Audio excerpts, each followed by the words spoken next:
వీడియోని వీక్షిస్తున్నటువంటి మిత్రులందరికీ నమస్కారం. రీసెంట్గా ఒక వీడియో చూశారు మీరందరూ. అందులో ధనుంజయ శాస్త్రి అని పిలువబడినటువంటి ఒక వ్యక్తి, అతను శాస్త్రి కాదు, శర్మ కాదు, కాపు కులానికి చెందినటువంటి వ్యక్తి.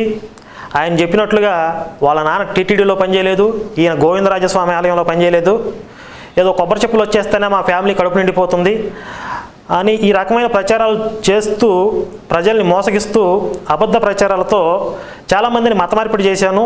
అందుకు గాను నేను హిందూ సమాజానికి, శివశక్తి వారికి క్షమాపణలు చెప్తున్నాను అని అతను స్వయంగా ఒప్పుకున్నటువంటి వీడియో మీరందరూ చూశారు.